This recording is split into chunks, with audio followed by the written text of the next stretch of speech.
यह सरकार माहौल। सरकार नमस्कार, आई होप जिंदगी आपकी मस्त चल रही है एंड सर आपके अमेंडमेंट्स आपके एंड पे कवर हो रहे हैं एंड कॉन्फिडेंस आपका बढ़ रहा है। आइए सरकार, हमने लास्ट जो अमेंडमेंट पढ़ा था उसके बाद जो नेक्स्ट आपको पेज मिल रहा होगा, पेपर मिल रहा होगा, नेक्स्ट अमेंडमेंट है regarding renting of immovable property related services. सब ध्यान देना, मैंने घर किराए पे लिया है रहने के लिए, मैंने घर किराए पे लिया है रहने के लिए, तो उस पर टैक्स एग्जम था, अभी भी है। पर वो घर अगर किराए पे लिया है रहने के लिए किसने? रजिस्टर्ड पर्सन ने। अब पर्सन हुई रजिस्टर्ड अंडर जीएसटी और उसने अगर घर रेंट पे लिया है, भले उसके डायरेक्टर के लिए लिया, उसके एम्प्लॉय के लिए लिया और वो वहां पे रहेंगे, उनके घर का रेंट कंपनी पे करी, जीएसटी लगेगा और वो भी रिवर्स चार्ज मैकेनिज्म में रेसिपिएंट टैक्स पे करेगा साहब। मतलब अगर घर किराए पे दिया रहने के लिए तो टैक्स माफ होता है, पर वो टैक्स माफ तभी होगा अगर जिसने रेंट पे किया वो अनरजिस्टर्ड पर्सन है। मतलब आपने अगर घर किराए पे दिया रहने के लिए तो सप्लायर ऑफ सर्विस भले रजिस्टर्ड हो जीएसटी में, अनरजिस्टर्ड हो जीएसटी में, उससे कोई फर्क नहीं पड़ रहा। अगर रेसिपिएंट ऑफ सर्विस अनरजिस्टर्ड है जीएसटी में तो जीएसटी एग्जम्प्ट है।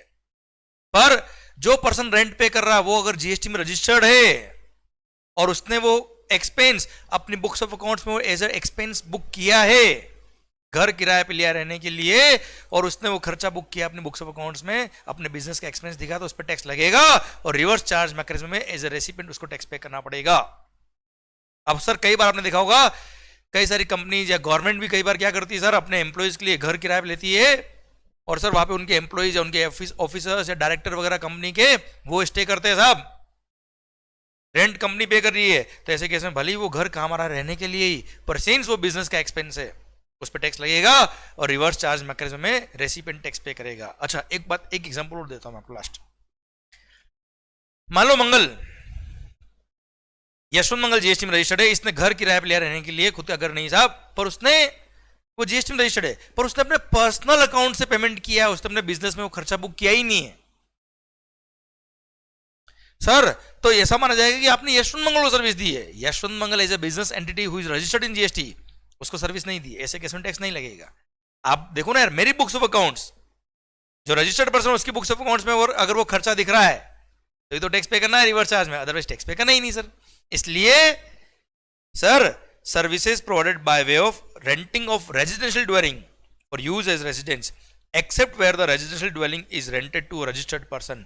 अगर रजिस्टर्ड पर्सन को रेंट पे दिया है, उसने अपने बुक्स में खर्चा बुक किया, इसका मतलब ये हो गया क्लियर। तो ऐसे केस में टैक्स लगेगा और वो भी रिवर्स चार्ज मैकेनिज्म में। हमने आरसीएम पढ़ा था सर, रेसिपिएंट टैक्स पे करेगा to the government directly.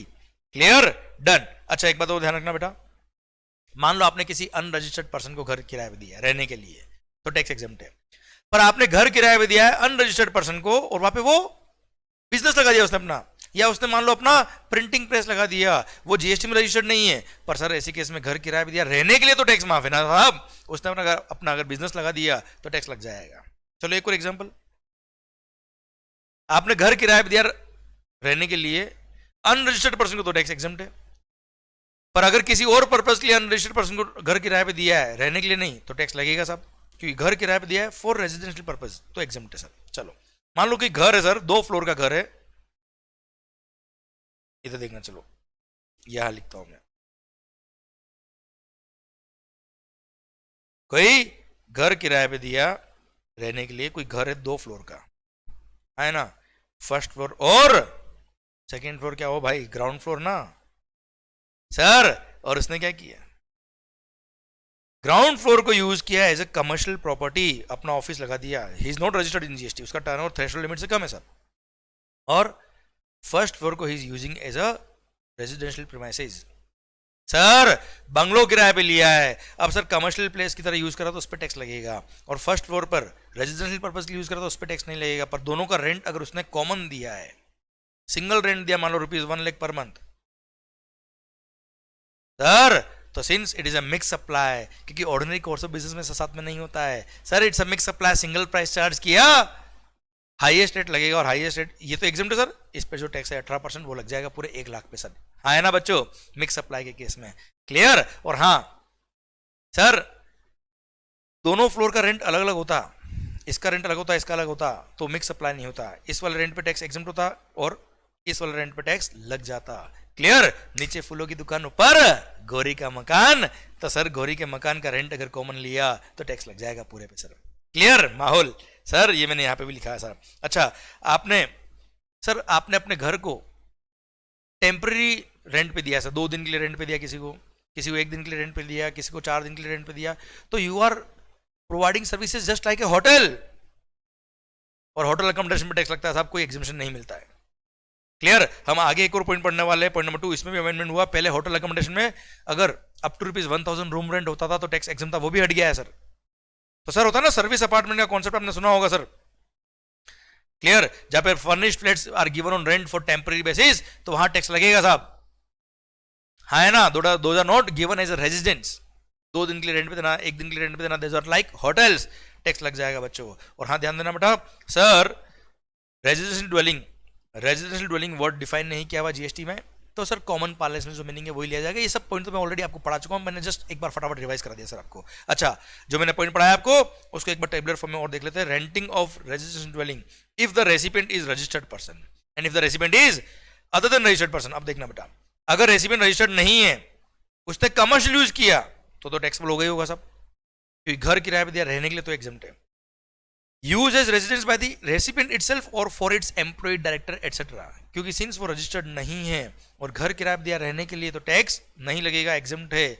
Otherwise sir tax लगेगा, और यहाँ पे फॉरवर्ड चार्ज मैकेनिज्म लगेगा क्योंकि रेसिपिएंट रजिस्टर्ड नहीं है। और रेसिपिएंट अगर रजिस्टर्ड है, कमर्शियल यूज हो या एज अ रेसिडेंस हो, दोनों ही केस में टैक्स लगेगा, और वो भी रिवर्स चार्ज मैकेनिज्म लगेगा, और रेसिपिएंट लायबल है टैक्स पे करने के लिए। और जिसने घर किराए पे दिया हो, जीएसटी में रजिस्टर्ड हो ना हो, उससे फर्क नहीं पड़ रहा, रिवर्स चार्ज में रेसिपिएंट को टैक्स पे करना पड़ेगा if the recipient is registered in GST. Bharat माता की जय। Clear, done.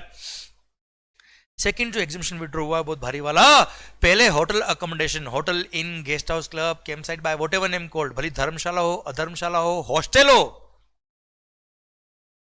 Sir guest house हो, कुछ भी हो, वहां पे अप टू ₹1,000 पर डे पर रूम अगर रूम रेंट था तो टैक्स माफ था। इसको विड्रॉ कर लिया, मतलब अब रूम रेंट ₹200 भी है पर डे, टैक्स लगेगा साहब। हॉस्टल फीस टैक्स लगेगा, समझे सर। इसलिए अकॉर्डिंगली सर सारे ही भले ही सर ध्यान देना बेटा, होटल हो, धर्मशाला हो, सर धर्मशाला हो, हॉस्टल हो, आश्रम हो, कुछ भी हो, सर अगर आपने रूम रेंट लिया है पर डे, ₹100 भी लिया, ₹50 भी लिया, टैक्स लग जाएगा साहब। हाँ ये ध्यान रखना, अगर precincts of religious place which is meant primarily for conduct of prayers, उसका हॉल किराए पे दिया है, तो सर 10,000 रुपए क्रॉस करेगा तो टैक्स लगेगा सर, 10,000 या उससे ज्यादा। याद आया बेटा, दुकान किराए पे दी है तो 10,000 और ज्यादा रूम पर मंथ अगर रेंट होगा तो ही टैक्स लगेगा। और हाँ, उस रिलीजियस प्लेस के प्रीसिंक्ट्स में, रिलीजियस प्लेस जहां मंदिर वगैरह है, उसी प्रीसिंक्ट्स में अगर कोई रूम्स भी है सर, तो सर ऐसे केस में 1,000 या मोर होगा तो ही टैक्स लगेगा, अदरवाइज टैक्स नहीं लगेगा। क्लियर। अब ध्यान देना बेटा, sir every Dharamshala is not religious place. Religious place मतलब मंदिर, मस्जिद, जो भी प्लेस होते हैं सर पूजा करने के लिए, which is primarily meant for conduct of prayer, worship और मेडिटेशन वगैरह। Clear. Dharamshala primary meant for residential purpose होती है बेटा। क्लियर। अगर रिलीजियस प्लेस है और उसमें अगर रहने की जगह भी है, कुछ रूम्स भी है, सिद्धि विनायक मंदिर फॉर एग्जांपल, कुछ रूम्स भी मान लो रहने के लिए, सर वहां पे रूम रेंट पर डे 1,000 या उससे ज्यादा है तो ही टैक्स लगेगा, उससे कम है तो टैक्स नहीं लगेगा। पर अगर ऐसा रिलीजियस प्लेस नहीं है तो सर रूम रेंट ₹1 भी है तो टैक्स लग जाएगा सर। Clear, done. सर मैंने इनफैक्ट इसके एनालिसिस में यहाँ पे भी पॉइंट वो चेंज किया है। क्लियर। धर्मशाला इसके यहाँ पे जो सिंस होटल अकोमोडेशन विड्रॉ हो गया, तो इस वाले पॉइंट के एनालिसिस में ये वाला पॉइंट मैंने इंसर्ट किया है, वाला जो मैंने आपको भी बताया। ओके सर, आओ नेक्स्ट अमेंडमेंट हम देख लेते हैं सर। अच्छा, हमने पढ़ा हुआ ना सब, इसमें कोई अमेंडमेंट नहीं है ये वाला कि sir MIDC, Maharashtra industrial development corporation for example, Gujarat industrial development corporation, Rajasthan में रिको इंडस्ट्रियल एरिया, यहाँ पे लॉन्ग टर्म लीज 30 ईयर्स और मोर देन 30 ईयर्स के लिए लॉन्ग टर्म लीज पे अगर इंडस्ट्रियल प्लॉट दिए लीज पर, या फिर plots for development of infrastructure for financial business है ना, तो वहां पर GST नहीं लगता है अपफ्रंट अमाउंट पर बेटा। क्लियर। अब क्या हुआ सर, एक सर्कुलर इशू हुआ और उसने बोला क्या, मान लो गवर्नमेंट ने एक बहुत बड़ा, स्टेट गवर्नमेंट ने या state government industrial development corporation ने, MIDC ने बहुत बड़ा एक इंडस्ट्रियल एरिया डेवलप करने की कोशिश करी, वहां पे बहुत बड़ा लैंड इन्होंने लिया और उसको अलग अलग इंडस्ट्री के हिसाब से साइज में डिवाइड कर दिया। अब जैसे मान लो आपका जो प्लॉट है वो फ्रंट में आ रहा है, तो फ्रंट वाले जो इंडस्ट्रियल प्लॉट है उसकी वैल्यू कुछ ज़्यादा है, पीछे वाले प्लॉट की वैल्यू थोड़ी कम है। जब कॉर्नर प्लॉट उसका वैल्यू ज़्यादा है क्योंकि वहाँ पर मूवमेंट ऑफ द ट्रक वगैरह बहुत ईजी होता है सर। अरे हाँ है ना, तो सर उसको बोलते हैं क्या, लोकेशन चार्जेस और preferential location charges. For example मान लो उन्होंने बेसिक रेट रख दिया ₹1000 पर स्क्वायर फीट,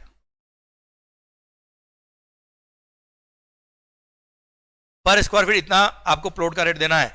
कॉर्नर प्लॉट है तो ₹300 एक्स्ट्रा देना है सर। फ्रंट रो में अगर प्लॉट है ₹200 एक्स्ट्रा देना है। लास्ट वाली रो में अगर है प्लॉट और वो भी उस कॉर्नर पे आ रहा है उसके लिए ₹150 पर प्लॉट एक्स्ट्रा देना है आपको। इसको बोलते हैं लोकेशन चार्जेस या प्रेफरेंशियल लोकेशन चार्जेस। एक तरह से मान लो कॉर्नर प्लॉट हो गया तो आपसे 1000 + 300 कुल मिला के लिया कितना है, आपको एक प्लॉट पड़ेगा ₹1300 पर स्क्वायर फीट। तो सर गवर्नमेंट का ये सर्कुलर आया और बोला क्या ये ₹1300 जो आपसे लिए है, क्या इनमें से इस 300 पे टैक्स लग जाएगा क्या, ये कोई सर्विस बेची है क्या? नहीं, अल्टीमेटली ये भी क्या है, लॉन्ग टर्म लीज अमाउंट है ना यार, ये भी एग्जम्प्ट ही रहेगा। पढ़ लीजिए, मतलब जो एक्स्ट्रा अमाउंट आपसे लिया है वो भी एग्जामिनेशन में कवर होगा। It is part and parcel of the long term lease only बेटा। क्लियर, ये वैल्यू का पार्ट बनेगा सब। तो इसको बोलते हैं क्या, लोकेशन चार्जेस और preferential location charges collected in addition to the lease premium for long term lease of land constitute part of lease premium or of the upfront amount charged for long term lease of land and are eligible for the same tax treatment। और government ने खुद ने बोल दिया क्या, the same is exempt, इसको same treatment देंगे साहब। जो नॉर्मल एग्जामिनेशन मिलता है ये वाला अपफ्रंट अमाउंट इसी तरह मानेंगे, पूरा ₹1300 जो मेरा एग्जाम्पल है उसमें पूरा 1300 will be exempt from GST। Clear, done sir. पढ़ लीजिए फिर भी इसको। allowing choice of location of the plot is integral part of supply of long term lease of plot and therefore location charge is nothing but part of the consideration charged for long term lease of the plot, being charged upfront along with the upfront amount for the lease, the same is exempt. Accordingly, as per the recommendation of the GST Council, it is clarified that location charges or the preferential location charges paid upfront in addition to the lease premium for long term lease of the land constitute part of the upfront amount charged for long term lease of land only and are eligible for the same tax treatment and thus eligible for the above exemption और exemption मिलेगा sir. Clear, ठीक, कोई खास बात नहीं, कोई tough बात नहीं, सर्कुलर था, क्लेरिफिकेशन दिया। अच्छा नेक्स्ट, ये मैं एग्रीकल्चर वाले पॉइंट में पढ़ा चुका हूँ। सिंस ये रेंटिंग ऑफ इम्यूएबल प्रॉपर्टी वाला सर्विस का पॉइंट आ रहा था इसलिए ये पॉइंट रिपीट किया हुआ है सर। हमने पढ़ रखा है क्या, services by way of storage और warehousing of cereals, pulses, fruits and vegetables ही एग्जम्प्ट रहेगा। क्लियर सर, बाकी जो प्रोसेस्ड फूड थे बेटा, नट्स, स्पाइसेस, कोपरा, इन सब के स्टोरेज और वेयरहाउसिंग चार्ज पे अब GST लगेगा सर। ठीक है सर। आइए, गवर्नमेंट रेटेड सर्विसेज, मस्त पॉइंट। हमने ऑलरेडी पढ़ा हुआ है कि all the services by the government, all the services by the government are exempt from GST। all the services provided by the central government, state government, union territory or local authority are exempt from GST. No GST will be charged except following 4 services। 4 service पे tax लगेगा, बाकी किसी पे भी tax नहीं लगेगा। उसमें first point services by department of post. Clear, second point service in relation to vessel या aircraft whether within the precincts of the port airport और outside the port airport. Then transport of goods और passengers और sir any other service provided to business entity will be chargeable to GST। अच्छा, उसमें जो first point था services by department of post, services by department of post sir, सारी services of department of post were not taxable. केवल जो services taxable थी वो थी क्या, services by department of post by way of speed post, express parcel post, life insurance और agency services provided to any person other than central government, state government, union territory और local authority. हाँ है ना भाइयों, central government, state government, union territory बेटा। तो sir department of post ने speed post, express parcel post, life insurance या agency services दिए तो ही टैक्स लगता था, वो भी other than central government, state government और यूनियन टेरिटरी, अदरवाइज टैक्स नहीं था। अभी गवर्नमेंट ने क्या बोल दिया, डिपार्टमेंट ऑफ पोस्ट की सारी सर्विस पर टैक्स लगेगा। ये वर्ड्स काट दिए, इसका मतलब क्या है, all services of department of post are taxable. पर एक पॉइंट अलग से इंसर्ट करके बोला क्या, नहीं नहीं नहीं नहीं नहीं, डिपार्टमेंट ऑफ पोस्ट की सारी सर्विस टैक्सेबल नहीं है। डिपार्टमेंट ऑफ पोस्ट की following services will remain exempt. कौन कौन सी services by the department of post by way of post card, inland letter, book post and ordinary post जिसमें envelopes weighing less than 10 gram होंगे, मतलब post card, inland letter sir, book post मतलब आप किसी को ओपन बुक जो होती है ना बेटा, ओपन बुक अगर किसी को बाय पोस्ट भेजते तो उसको बोलते हैं बुक पोस्ट। और ऑर्डिनरी पोस्ट में केवल वही पोस्ट जिसमें जो लिफाफा है, जो एनवलप है, जिसका वजन लेस देन 10 ग्राम है, 10 ग्राम्स, वही एग्जम्प्ट रहेगा, बाकी सब पे टैक्स लगा दिया। अच्छा, पहले देखो वहां से गवर्नमेंट ने क्या किया, एक बार डिपार्टमेंट ऑफ पोस्ट की सारी सर्विस को टैक्सेबल किया और यहां लाके बोल दिया क्या, ये 4 सर्विसेज ही एग्जम्प्ट है, बाकी सब टैक्सेबल है। पहले तो केवल speed post, express parcel post, life insurance और एजेंसी सर्विसेज ही टैक्सेबल थी।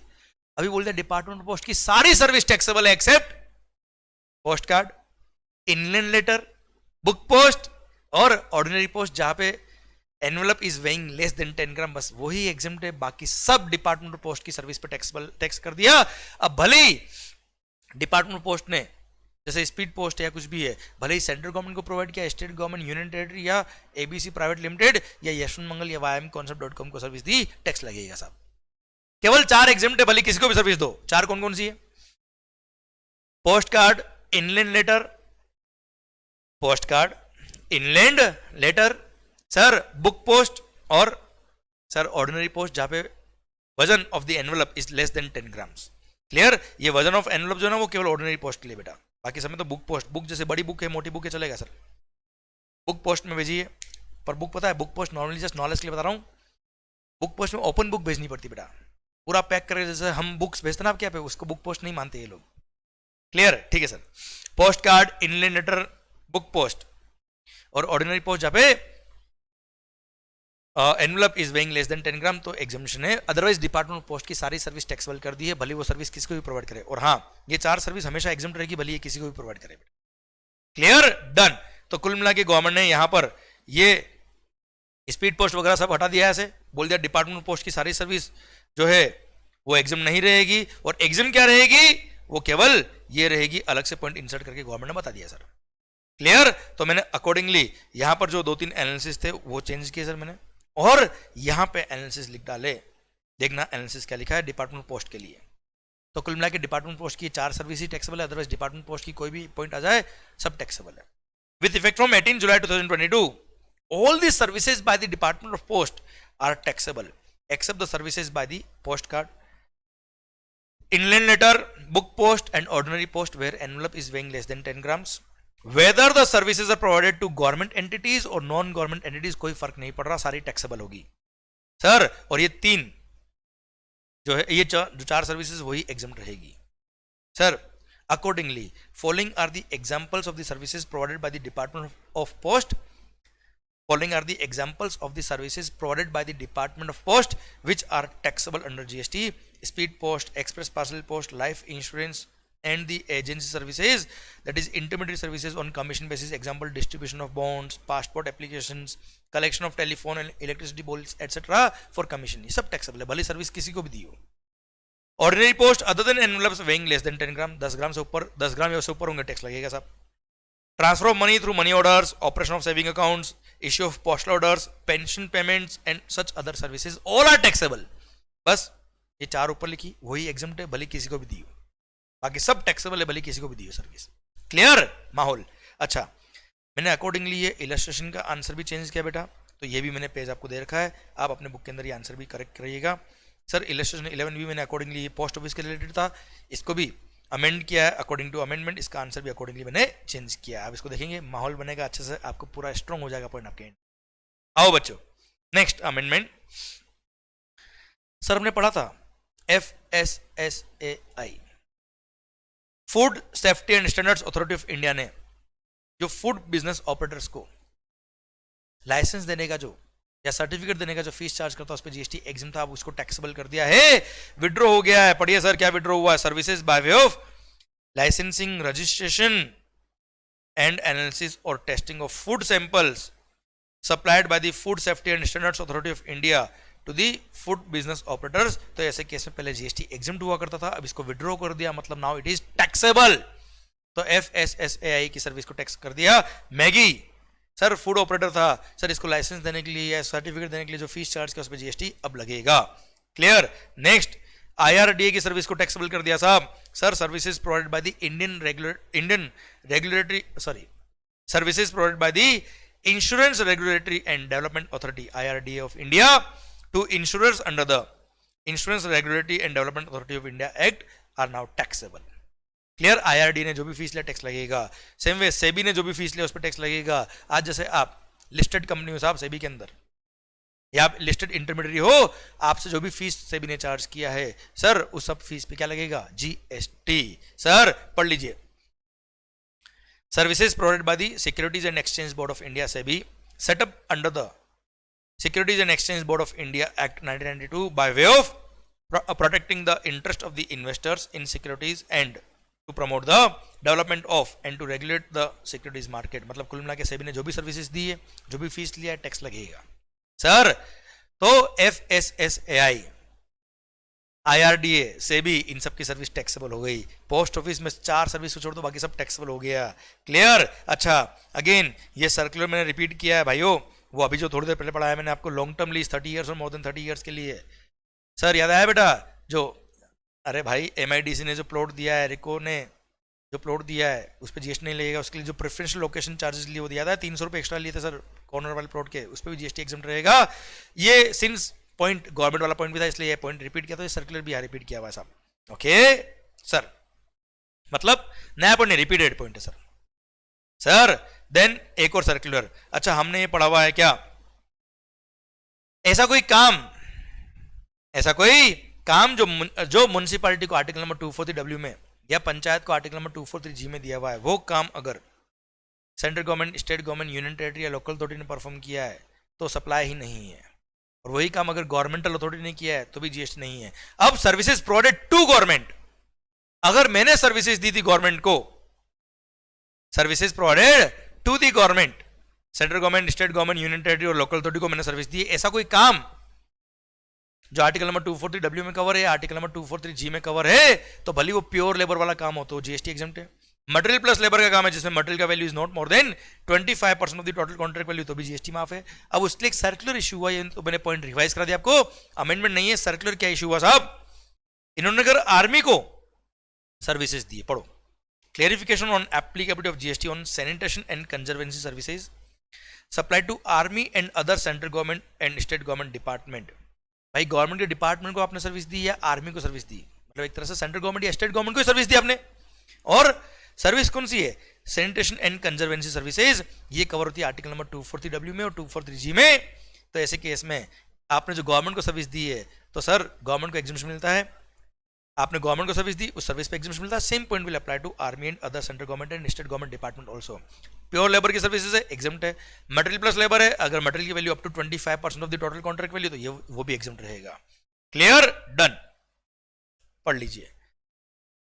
द फंक्शंस, ये सर्कुलर है केवल क्लेरिफिकेशन के लिए, कोई अमेंडमेंट नहीं है। The functions entrusted to municipality and panchayat under article number 243W and 243G of the Indian constitution also include the activities of sanitation and conservancy services, जो मैंने आपको बताया, साफ सफाई के काम, ये आर्टिकल नंबर 243W और 243G में कवर होते हैं।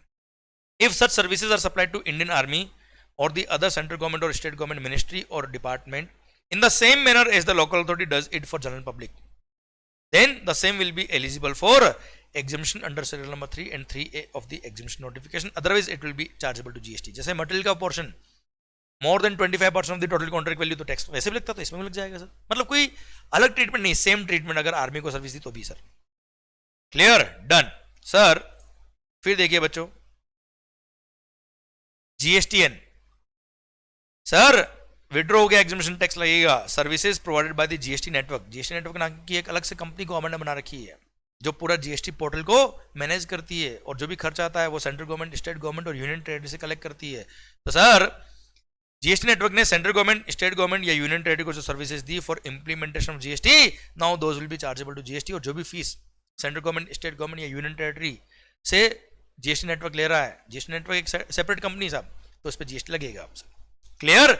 तो sir FSSAI, IRDA, SEBI, GST network all are now taxable sir. Then हाँ जी हाँ, RBI,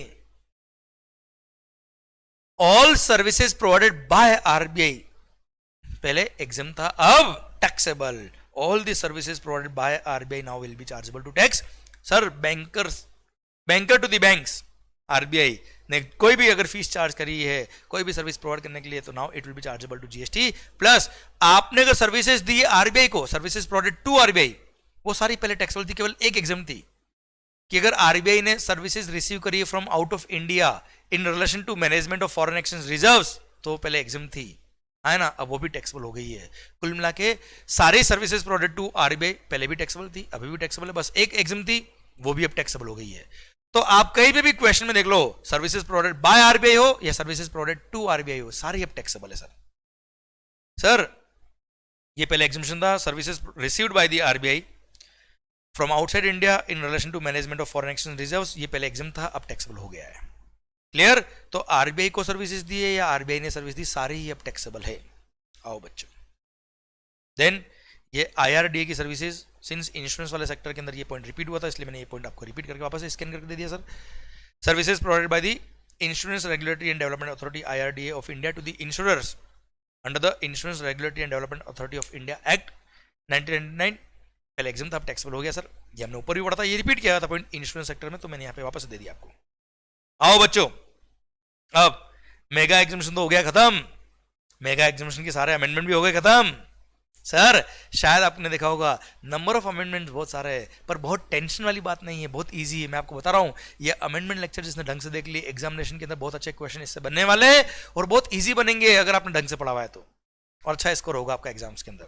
सर अब दो सर्कुलर्स जो मैंने इस चैप्टर के एंड में इंसर्ट किए, वो भी आपको पढ़ा देता हूं मैं. अच्छा, सर्कुलर्स आर मियर क्लेरिफिकेशन. अगर आपको लॉ पढ़ना आता है, लॉ अगर आपको आ गया है, तो डेफिनेटली आप उस सर्कुलर को खुद ही बताएंगे आंसर. मैं तुमसे एक क्वेश्चन पूछता हूं,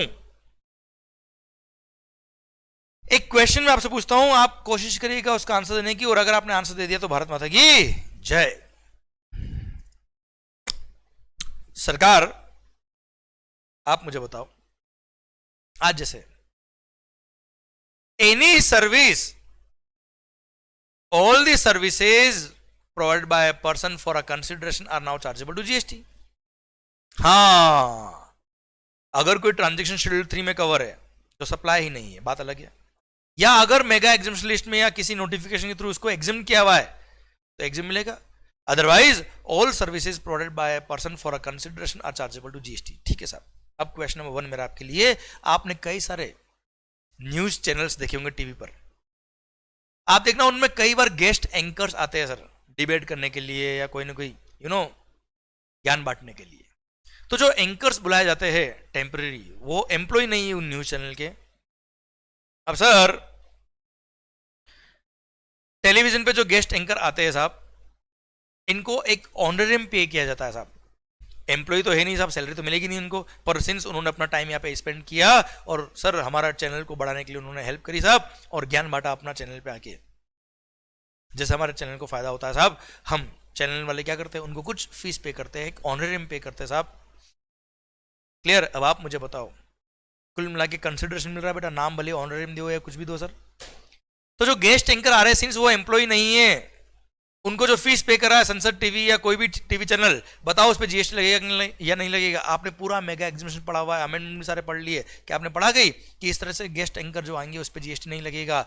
नहीं पढ़ा गई मतलब टैक्स लगेगा. All services are taxable. इसलिए सर जो गेस्ट एंकर्स को ऑनरेरियम पे कर रहे न्यूज चैनल वाले या कोई भी चैनल वाले, उन सब पे जीएसटी लगेगा.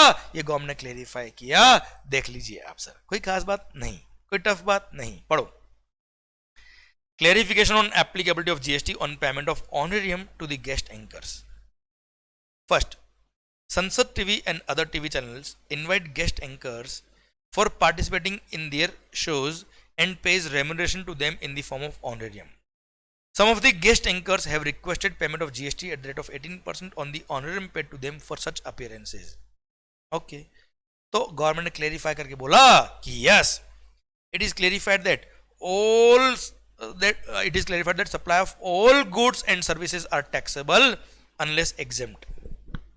सारे goods, सारी services are taxable unless exempt and declared as neither supply of goods nor supply of service. अगर शेड्यूल 3 में कवर है तो exempt तो नहीं लगेगा टैक्स, या एग्जामिनेशन लिस्ट में दे रखा है exempt क्या हुआ तो टैक्स नहीं लगेगा. अदरवाइज सारी सर्विस पे टैक्स लगेगा, जैसे मैंने आपको बताया. So services provided by guest anchors in lieu of honorarium attract GST. However, guest anchors भाई उस पर जीएसटी लगेगा, पर अगर गेस्ट एंकर खुद का ही टर्नओवर 20 लाख या 10 लाख रुपए से कम है सर, हाँ है ना, 10 लाख तो स्पेशल कैटेगरी स्टेट में, बाकी नॉर्मल स्टेट में 20 लाख से कम टर्नओवर है, तो उनको रजिस्ट्रेशन की जरूरत नहीं है, इसलिए टैक्स नहीं लगता, वो एक अलग बात है। Otherwise service is taxable sir. Clear, done sir. आइए एक बड़ा ही सुंदर सर्कुलर यहाँ पे ऐड हुआ है साहब, बहुत ही शानदार पॉइंट ऐड हुआ है, जिसको मैंने, वैसे ये सर्कुलर देखा जाए तो 6 से 7 पेज का है साहब, पर मैंने इसको आप लोगों के लिए थोड़ा सर ध्यान लगा के इसको, जो वर्ड्स काम के थे आपके लिए, जो आपको समझ में आ जाएगा और जल्दी आपके एंड पे कवर हो जाएगा, उन सबको कंपाइल करके छोटे से फॉर्म में मैंने आपको यहां प्रेजेंट किया साहब। सर क्लेरिफिकेशन ऑन, पढ़िए, GST applicability on liquidated damages, compensation and penalty arising out of breach of contract और other provisions of the law. Sir मैं तुम्हें समझाता हूं, हमने शेड्यूल 2 में हमने पढ़ा है, ये देखो क्या पढ़ा है, agreeing to the obligation to refrain from an act or to tolerate an act or a situation or to do an act is specifically declared as supply of service as per para number 5A of schedule 2 of the CGST Act। हाँ है ना बेटा, पर ध्यान देना बेटा, schedule 2 के अंदर कोई भी ट्रांजेक्शन सप्लाई ऑफ गुड्स के लिए या सप्लाई ऑफ सर्विस के लिए, पहले वो सप्लाई तो होना चाहिए। अगर सेक्शन नंबर 7 सबसेक्शन 1 के अकॉर्डिंग कोई ट्रांजेक्शन सप्लाई ही नहीं है, तो there is no point of looking into schedule number 2। Schedule 2 की बात कब आएगी, जब अगर कोई ट्रांजेक्शन सप्लाई है इस पर सेक्शन नंबर 7 सबसेक्शन 1। इसलिए यहां क्या लिखा, ये जो ट्रांजेक्शन है सप्लाई ऑफ सर्विस कहलाएगा if the same constitutes a supply with in the meaning of section number 7। If the same constitutes a supply with in the meaning of section number 7 of the act. Clear. और इसलिए इस sentence में जो activities है उस पर कई बार dispute हुए, कई सारे कोर्ट में सर्विस टैक्स के टाइम से झगड़े चल रहे थे साहब, उन सब को झगड़ों को खत्म करने के लिए गवर्नमेंट एक मास्टर सर्कुलर इश्यू करके बोला कि इन पे टैक्स लगेगा और इन पे नहीं लगेगा। तो सर यहां पे इस पॉइंट को थोड़ा सा और एक्सप्लेन किया डिटेल के अंदर, देखते हैं sir. The said expression has the following 3 limbs, 3 important इसके लिम्स है, 3 इंपॉर्टेंट पॉइंट है सर इनके। फर्स्ट, इसमें देखो 3 पार्ट है, देखो sir, agreeing to the obligation to refrain from an act. Clear. फिर agreeing to the obligation to tolerate an act, और थर्ड टॉलरेट एन एक्ट और सिचुएशन, और थर्ड क्या है, agreeing to the obligation to do an act. है ना, ये तीनों पॉइंट को यहाँ पे एबीसी करके डिफाइन किया, समझाया विद एग्जांपल। देखो आप ध्यान से, सर्कुलर एक क्लेरिफिकेशन दिया, झगड़ा खत्म कर दिया गवर्नमेंट ने सर, ध्यान से पढ़ना, समझना ध्यान से। Agreeing to the obligation to refrain from an act, sir इसके एग्जांपल मैंने आपको ऑलरेडी लेक्चर में दिए हुए, जैसे नॉन कॉम्पीट एग्रीमेंट। जैसे मुंबई अंधेरी में मैं कुरियर का बिजनेस करता हूं साहब, कुरियर का बिजनेस है मेरा, और आपका भी बिजनेस कुरियर का है, पर आप बोरीवली में काम करते हो, अंधेरी में काम नहीं करते हो। Now you are planning for expansion of your business and you are also opening your branch in Andheri. मैंने आपसे बोला भाई अंधेरी में अपना ब्रांच मत खोल, मेरा कंपटीशन में मत आ, क्योंकि मुझे पता है तुम मास्टर माइंड हो, अगर आप इस एरिया में आ गए तो मेरा बिजनेस चौपट हो जाएगा। आपने बोला मैं क्यों काम नहीं करूं साहब, मैं तो करूंगा। मैंने बोला आपको 10 लाख रुपए दूंगा साल के, इस एरिया में काम मत कर। आपने बोला डन, कुछ नहीं करने के पैसे मिल रहे हैं, आपने एग्री किया है। देखो ध्यान से, आपने एग्री किया है to the obligation to refrain from an act. Non compete agreement is the best example for this, इसलिए 10 लाख पर जीएसटी लगेगा, वो सप्लाई ऑफ सर्विस है। क्लियर, पढ़ो। The example of the activities that would be covered by this part of expression would include non-compete agreements where one party agrees not to compete with the other party in a product, service or geographical area against a consideration paid to the other party। Clear sir, consideration मिल रहा है इसलिए आपने काम नहीं किया, okay.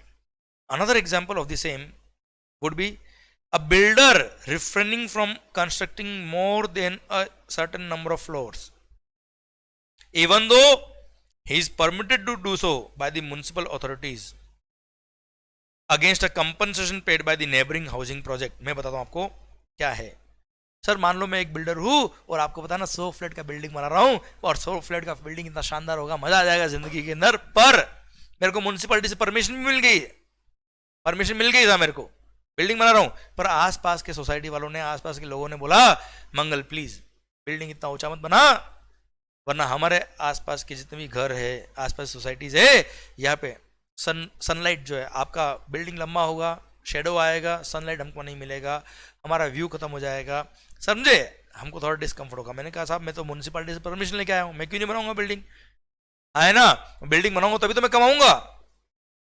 वो बोलेंगे, वो क्या बोलते हैं 70 फ्लोर तक बना दे, 30 फ्लोर मत बना।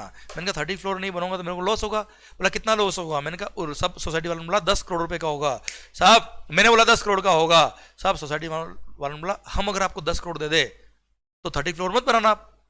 मैंने कहा ओके। तो सर आई रिफ्रेन, और सर मैंने कोई काम करने के लिए अपने आप को रोक दिया, क्यों, मेरे को 10 करोड़ रुपए मिल गए, तो वो 30 फ्लैट नहीं बनाने के 10 करोड़ मिले मेरे को, उस पर जीएसटी लगेगा। Again this is one of the example जो यहाँ पे दिया है बेटा, क्लियर। एक और एग्जांपल, और an industrial unit refraining from manufacturing activity during certain hours against an agreed compensation by neighbouring school which wants to avoid noise during the hours. मान लो एक फैक्ट्री है जो अपना काम कर रही है, स्कूल वाले बोलते हैं साहब ये 2 घंटे आप आपकी फैक्ट्री में चलाना, बहुत आवाज़ होती है, हमारे बच्चे पढ़ नहीं पाते, हम आपको साल के 5 लाख रुपए देंगे। फैक्ट्री वाले ने बोला ओके, तो कुछ नहीं करने के 5 लाख मिल रहे, उस पर भी जीएसटी लग जाएगा। ओके, ये भी इसमें फिट होता है। Second example, second limb of this activity, agreeing to the obligation to tolerate an act और सिचुएशन। सर जैसे मैं एक एग्जांपल देता हूँ, इसमें यहाँ पे लिखा हुआ, वैसे तो मेरी एक दुकान है साहब अंधेरी ईस्ट में, मेरी दुकान के बाहर चाय वाला या पानीपुरी वाला खड़ा होके सर अपनी चाय बना के बेचना चाह रहा है या पानीपुरी बेचना चाह रहा है। अब सर मेरी दुकान के जस्ट बाहर खड़ा है, तो मेरे को कितना डिस्टर्बेंस होगा साहब, है ना सर। तो उसने मेरे से रिक्वेस्ट करी, मैं आपको महीने के 10,000 रुपए मैं आपको दूंगा, मेरे को यहाँ बैठ के पानीपुरी बना के बेचने दो लोगों को। मैंने कहा ओके। तो मैं अब उसकी वजह से जो डिस्टर्बेंस हो रहा है, शोरगुल हो रहा है, लोग आएंगे गंदगी करेंगे, सब होगा, उसको टॉलरेट कर रहा हूं मैं, पर मेरे को 10,000 रुपए महीने के मिल रहे। यस, अगेन ये सप्लाई ऑफ सर्विस है, जीएसटी लगेगा, पढ़ लो। दिस वुड इंक्लूड, एग्जांपल दिया हुआ है, activities such as shopkeeper allowing a hawker to operate from the common pavement in front of his shop against a monthly payment by the hawker, clear, वो supply of service में आएगा यहाँ पे इस example के थ्रू। और a resident welfare association tolerating use of loud speakers for early morning prayers by a school located in the colony, subject to the school paying an agreed sum to the resident welfare association as a compensation। मान लो कोई resident welfare association है, कोई society है, उसके अंदर एक school है, school क्या कर रहा है, मॉर्निंग में लाउड स्पीकर के थ्रू प्रेयर वगैरह कर रहा है, सोसाइटी को परेशानी हो रही है, स्कूल ने बोला प्लीज हमको करने दो, हम आपको महीने के 5,000 रुपए देंगे। सोसाइटी ने बोला ओके डन सर। अगेन वो क्या है, सोसाइटी वाले टॉलरेट कर रहे हैं for consideration, supply of service. Last, agreeing to the obligation to do an act, ये ना, agreeing to the obligation to do an act, this would include the cases where an industrial unit agrees to install equipment for zero emission or discharge at the behest of the resident welfare association of a neighboring residential complex। Sir क्या है, मेरी factory है साहब, अब मेरी factory में अब chimney तो लगी हुई साहब, अब थोड़ा बहुत धुआं तो निकलता है ना साहब, अब वो धुआं जो निकल रहा है ना सर, थोड़ा पॉल्यूशन होता है उससे, पर वो with in the permissible limit है, म्यूनसिपालिटी की जो लिमिट है उसके अंदर है साहब, कोई गलत नहीं है। पर आसपास के नेबरिंग सोसाइटी ने बोला हम तो बिल्कुल हाइजीनिक जिंदगी जीना चाहते हैं, ऑल्दो ये परमिटेड है, उतना ही पोल्यूशन आपका हो रहा है, पर सर आप एक मशीन यहाँ पे आपके चिमनी के यहाँ पे और इंस्टॉल कर दो, so that zero discharge, zero emission हो, कोई पोल्यूशन नहीं हो, उसके लिए हम आपको महीने के 10,000 रुपए देंगे। ठीक है, फैक्ट्री वाला एग्री हो गया, sir agreeing to the obligation to do an act, 10,000 रुपए मिल रहे, वो जीरो एमिशन मशीन लगाने के लिए लगा दी उसने सर, 10,000 रुपए महीने के मिल रहे सर, उस पर जीएसटी लगेगा सर। तो ये सब सप्लाई ऑफ सर्विस के स्कोप में आता है, क्लियर, डन। ये एग्जांपल के थ्रू इन्होंने इस पॉइंट को समझाया। अब आगे देखना झगड़ा क्या हुआ, ये एग्जांपल देके समझाया कि इस क्लोज में क्या क्या कवर होता है। अब यहां पर झगड़ा जो हुआ उन सबको खत्म करने के लिए यहाँ पे एक पॉइंट डाला, एग्रीमेंट टू डू और refrain from an act should not presume to exist। देखो बच्चों, मैं समझाता हूं क्या हुआ। कई सालों से लिक्विडेटेड डैमेजेस पर झगड़ा चल रहा था। कोई कॉन्ट्रैक्ट अगर हमने तोड़ दिया, कोई कॉन्ट्रैक्ट अगर हमने ढंग से परफॉर्म नहीं किया और कॉन्ट्रैक्ट टूट गया, उसके लिए आपको लिक्विडेटेड डैमेजेस पे करने होते थे अदर पार्टी को। जैसे मान लो आपका और मेरा कॉन्ट्रैक्ट है, ये रोड बनानी है अच्छे से बनानी साहब, और अगर टाइम पे नहीं बनाई या अच्छे से नहीं बनाई क्वालिटी सही नहीं रखी तो कॉन्ट्रैक्ट कैंसिल हो जाएगा, और कॉन्ट्रैक्ट कैंसिल हुआ तो जो सप्लायर ऑफ सर्विस है उसको 10 लाख रुपए एज अ लिक्विडेटेड डैमेजेस देने पड़ेंगे रेसिपिएंट ऑफ सर्विस को। और इस कॉन्ट्रैक्टर ने काम ढंग से नहीं किया, कॉन्ट्रैक्ट तोड़ दिया, लिक्विडेटेड डैमेजेस देने पड़े 10 लाख रुपए। तो क्वेश्चन ये आया, ये 10 लाख रुपए जो एज अ पेनल्टी उसने पे किया, एज अ लिक्विडेटेड डैमेजेस उसने पे किया है, क्या 10 लाख रुपए पे जीएसटी लगना चाहिए कि नहीं लगना चाहिए? कई बार कई सारे केसेस में कोर्ट में मैटर गया, वहां पे अल्टीमेटली डिपार्टमेंट ने क्लेरिफाई करके बोल दिया कि नहीं साहब, इस पे कोई जीएसटी नहीं लगेगा, क्योंकि कोई भी एक्टिविटी शेड्यूल 2 में सप्लाई ऑफ सर्विस या सप्लाई ऑफ गुड्स तभी कहलाएगी जब वो सप्लाई हो, और सप्लाई होने के लिए क्या होना चाहिए? Section number 7 sub section 1 close number A बोलता है क्या? Supply should be for a consideration. Sir मैं कोई काम कर रहा हूं, उसके लिए मेरे को फीस मिल रहा है, sir supply includes all forms of supply for a consideration in the course और फर्दरेंस ऑफ बिजनेस। अरे मैंने कॉन्ट्रैक्ट तोड़ा, आपने सहन किया और मैंने आपको लिक्विडेटेड डैमेजेस पे किए, तो क्या आपने मुझे कोई सप्लाई किया है क्या? कोई कॉन्ट्रैक्ट तोड़ने के मैंने आपको पैसे दिए? क्या कोई भी 10 लाख रुपए जो लगाएगा, आप 10 लाख लेके खुश हो क्या? आप दुखी हुए हो इसलिए 10 लाख रुपए मैंने दिए। आपको जो लॉस हुआ उसको कंपनसेट करने के लिए मैंने 10 लाख दिए। आपने रोड बनवाई मेरे से मैंने ढंग से नहीं बनाई, मैंने आपका टाइम खराब किया, उसको कंपनसेट करने के लिए 10 लाख रुपए दिया है, कोई फीस नहीं मिली आपको साहब। इसलिए डिपार्टमेंट ने क्लेरिफाई किया दिस 10 लाख रुपए जो लिक्विडेटेड डैमेजेस है, पेनल्टी है, कुछ आगे एग्जांपल और हम पढ़ेंगे। सर ये सब कोई फीस नहीं है। जैसे कोई लॉ आपने कानून तोड़ा, जैसे भाई आप ट्रैफिक लॉ आपने तोड़ दिए, सर होता ना, पुलिस वालों ने पकड़ लिया, साहब आपको ट्रैफिक पुलिस ने 1000 रुपए का चालान बनाया, क्या उस पर जीएसटी लगना चाहिए? Penalty for violation of law, ऐसा बोलोगे टॉलरेट किया उन्होंने इसलिए हमने पैसे दिए।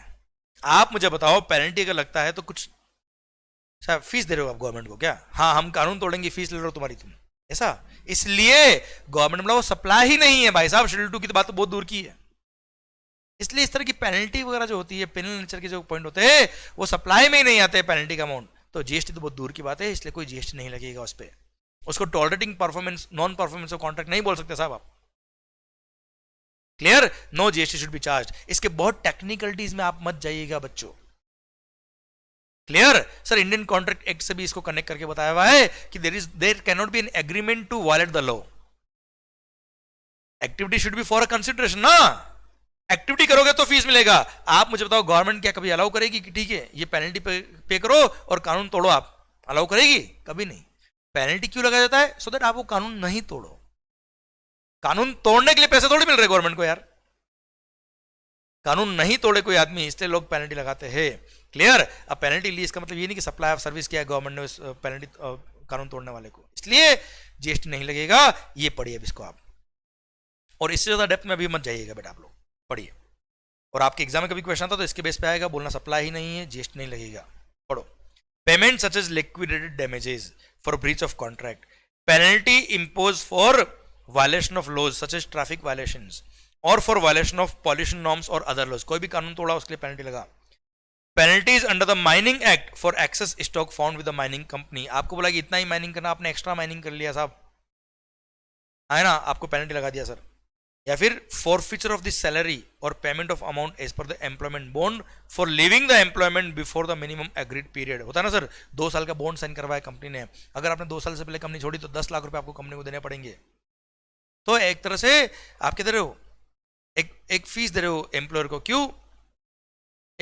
ताकि एम्प्लॉयर को भाई एम्प्लॉयर ने आपको रखा 4 महीने तो उसने आपको ट्रेनिंग दी, सिखाया काम, और अगले दिन आप बोलो मैं तो जाऊं, वो पागल है क्या यार? अब उसको भी इमरजेंसी में कोई नया आदमी लाना पड़ेगा, उसको ट्रेनिंग देनी पड़ेगी, खर्चे वापस करने पड़ेंगे, उसको कंपनसेट करने के लिए 10 लाख रुपए उसने एम्प्लॉयमेंट बॉन्ड के लिए सर आपसे, वो कोई फीस थोड़ी ली उसने, इसलिए इस पर भी जीएसटी नहीं लगेगा। Then penalty for cheque dishonour etcetera, यहाँ पे गवर्नमेंट ने लिखा कि etcetera are not consideration for tolerating an act और अ सिचुएशन। बहुत अच्छी लाइन लिखी, ये कोई फीस नहीं मिल रहा। आप भाई कोई कानून तोड़ रहे हो और गवर्नमेंट को पेनल्टी दे रहे हो, क्या फीस दे रहे हो गवर्नमेंट को कि हाँ कानून तोड़ा है, क्या करना है, ले पैसा ले खत्म कर? या गवर्नमेंट ऐसा बोलेगी पैसा दो और कानून तोड़ो? ऐसा नहीं। Such amount for preventing breach of contract और ये पेनल्टी वगैरह जो लेते हैं ये आपको रोकने के लिए, आप ऐसा काम मत करिए please.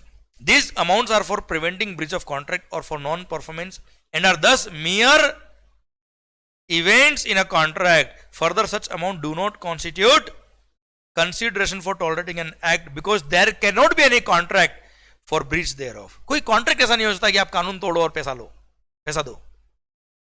There cannot be any contract for breach of contract. There cannot be any contract for violation of laws or for holding of more stock than permitted under the mining contract. There cannot be any contract for leaving of employment before the minimum agreed period. There cannot be any contract for doing something leading to dishonor of the check. इसलिए these payments are merely flow of money. केवल पैसा आ रहा है penalty के form में, इसका मतलब ये नहीं कि फीस आ रही है साहब. And are not consideration for any supply. Hence such activities will not constitute supply and will not be chargeable to GST. इन पे कोई GST नहीं लगेगा. ये एग्जाम्पल्स आप जरूर ध्यान रखिएगा बच्चों, बहुत टेक्निकल टीम में भी आपको नहीं जाना है, इंटरमीडिएट लेवल पे. सर सिंस इनको मियर फ्लो ऑफ मनी कहा गया, this can not be considered as consideration for any activity. कोई काम, कोई कॉन्ट्रैक्ट हो सकता है क्या? कानून तोड़ने के लिए कोई कॉन्ट्रैक्ट होगा क्या कि तुम कानून तोड़ो मैं इतना फीस दूंगा? ऐसा नहीं sir. There can not be any contract for violation of the laws for a consideration. इसलिए इनको कंसिडरेशन नहीं मानेंगे. आपने कानून तोड़ा है, हमने पैसा आपसे लिया, तो it's a मियर flow of money. पैसा आया है बस, इसको फीस नहीं मान सकते, इसलिए इस पे जीएसटी नहीं लगेगा. It's not supply at all. ये सप्लाई ही नहीं है, ये लिख के आइएगा एग्जाम में. नेक्स्ट, लेट पेमेंट फीस और सरचार्ज. बेटा आपसे हम ऑलरेडी बात कर चुके हैं कि अगर आपने over and about the consideration fees के अलावा इंटरेस्ट या लेट पेमेंट फीस एक्सेट्रा लिए, जैसे लाइट बिल लेट जमा कराया, टेलीफोन का बिल, नल का पानी का बिल, अगर आपने लेट जमा कराया तो लेट पेमेंट फीस, इंटरेस्ट वगैरह, ये नॉर्मल कोर्स ऑफ बिजनेस में होता है. एंड सेक्शन नंबर 15 में हमने पढ़ा हुआ कि all this will form part of value of supply only, और इस पे जीएसटी लगेगा, कोई दिक्कत नहीं साहब इस पे. ये तो नॉर्मल बिजनेस ट्रेंड बन चुका है सर आज की तारीख में. It's a naturally bundled supply with the main supply. Example, electricity, water, telecom, cooking gas, insurance etcetera, and all those should be assessed at the same rate as the principal supply. तो जो main supply है उसमें classify करके उस पर tax लगेगा, हमने already बात करी हुई है. तो then fixed capacity charges for power. भाइयों आज लाइट का बिल जो आता है, आप देखना लाइट का बिल जो आता है उसमें दो पोर्शन होते हैं, एक तो फिक्स्ड चार्जेस, एक वेरिएबल चार्ज. जितने लाइट का यूनिट आपने कंज्यूम किया होगा पर यूनिट, मान लो 10 रुपए रेट है, आपने 120 यूनिट कंज्यूम करिए तो 120 इंटू 10 1200 रुपए का बिल आया, प्लस 300 रुपए फिक्स चार्ज भी है, मान लो फॉर एग्जाम्पल बिल में होता है सर, आप देखिएगा, तो टोटल 1500 का बिल आया. अच्छा मैं तो कह रहा हूं आपने जीरो इलेक्ट्रिसिटी कंज्यूम किया, फैक्ट्री बंद थी पूरी या घर बंद था, वहां पे कोई था ही नहीं, लाइट का बिल आपका वेरिएबल यूनिट कंज्यूम हुई जीरो, फिर भी फिक्स चार्ज 300 रुपए तो लगेगा सर. तो 300 रुपए क्या for tolerating non performance of an act है क्या? नहीं, गवर्नमेंट ने बोला साहब ये 300 रुपए जो है कोई पेनल्टी नहीं है, क्या आपने मिनिमम यूनिट्स कंज्यूम नहीं किया इसलिए हमने 300 रुपए आपसे लिए फिक्स चार्ज. भाई it's a mechanism to collect the fees. कुछ वेरिएबल पोर्शन लगा, कुछ फिक्स पोर्शन लगा, इस पे जीएसटी लगेगा साहब. मतलब same treatment will be done जो लाइट का बिल का होता है. मतलब वो फिक्स अमाउंट जो लिया 300 रुपए, 300 रुपए जस्ट एक एग्जांपल लिया मैंने, फिक्स्ड अमाउंट जो लिया है ये भी इलेक्ट्रिसिटी सप्लाई का ही फीस है. Tolerating non performance of an act नहीं है कि आपने लाइट यूज नहीं करी फिर इसलिए हमने 300 रुपए लिए. 300 रुपए तो आप लाइट यूज करो या मत लो, हम करेंगे सर, इसलिए उसको इलेक्ट्रिसिटी सप्लाई का ही पार्ट मानना है. और 300 रुपए इलेक्ट्रिसिटी सप्लाई में अगर मानेंगे तो electricity supply is exempt from GST, तो उस पर एग्जम्पशन मिलेगा. इसको tolerating non performance of act नहीं मानेंगे सर, जीएसटी नहीं लगेगा. पढ़ लो, fixed capacity charges for power, the minimum fixed charge or part of it is not a charge for tolerating the act or act of non-scheduling or non-consuming the minimum contracted or the available capacity or the minimum threshold. ये कोई tolerate नहीं किया आपने. Both the component of the price, minimum fixed charges or capacity charges and the variable energy charges are charged for sale of electricity only and are thus not taxable as sale of electricity is exempt from GST. Since electricity bill पर GST exempt है तो वो 300 रुपए जो है उस पर भी जीएसटी नहीं लगेगा.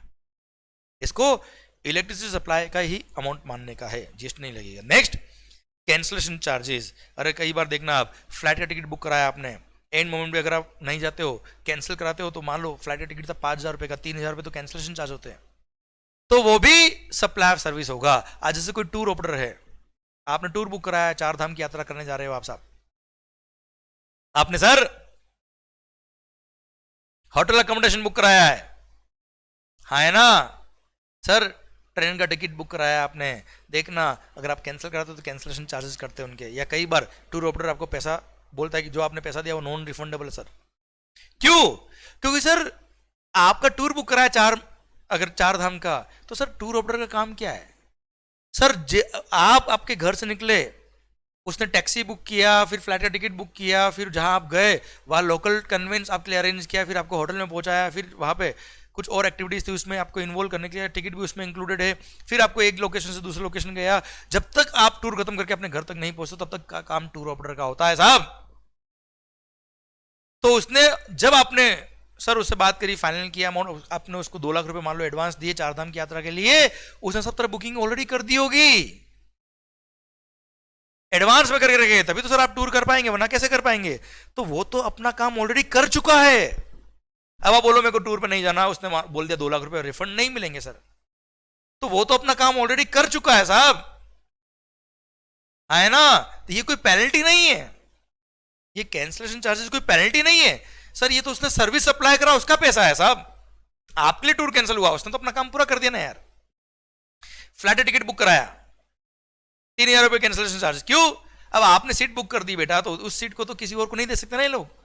अब आप एंड मोमेंट पे आके बोलते हो मेरे को तो नहीं जाना है साहब, टिकट कैंसिल करो, अब इतने टाइम अगर और सीट बुक नहीं होती तो कोई और को हम सीट बेच सकते ना सर उसको, इसलिए these are not treated as penalty, ये उन्होंने जो ऑलरेडी आपके लिए सर्विस बुक करती थी उसका चार्ज है, इसलिए गवर्नमेंट ने बोला these are mere charges by the respective service supplier which are normal in the trade, इस बिजनेस में नॉर्मल है, इन पे जीएसटी लगेगा। क्लियर सर, ये कोई पेनल्टी नहीं है, हाँ है ना भाइयों? पढ़ लीजिए सर इसको। The amount forfeited in case of non refundable ticket और एयर ट्रैवल हो, सिक्योरिटी डिपॉजिट हो या अर्नेस्ट मनी हो, which is forfeited in case of customer failing to avail the travel, अगर आप ट्रैवल नहीं करते हो वो पैसा फॉरफिट हो जाएगा, आपको रिफंड नहीं मिलता। टूर ऑपरेटर एंड और होटल अकोमोडेशन सर्विस और such other internet supplies are element of the composite supplies, ये कंपोजिट सप्लाई का पार्ट है, and should be assessed at the same rate as applicable to the service contract, से air transport और tour operator service और the other such service, उसमें ही classify करेंगे और अकॉर्डिंगली टैक्स लग जाएगा इन कैंसिलेशन चार्ज पे भी बेटा। तो जो एयर टिकट पे जो टैक्स लगता है वही कैंसिलेशन चार्ज पे भी लगेगा, जो टिकट का आप कैंसिलेशन कराते हो एयर टिकट का। टूर ऑपरेटर सर्विस के लिए जो अमाउंट फॉरफिट हुआ है वो टूर ऑपरेटर सर्विस का पैसा माना जाएगा, उस पर जीएसटी नॉर्मल जो टूर ऑपरेटर पर लगता है वही लगेगा साहब। क्लियर? डन, ये सर्कुलर भी खत्म होता है। अब आई होप आपको चीजें समझ में आ रही है, मजा आ रहा है साहब, and every point is getting into your mind very quickly and easily and effectively, which is more important. और हाँ देख लीजिए ऊपर क्या लिखा है, everything is possible, believe in yourself.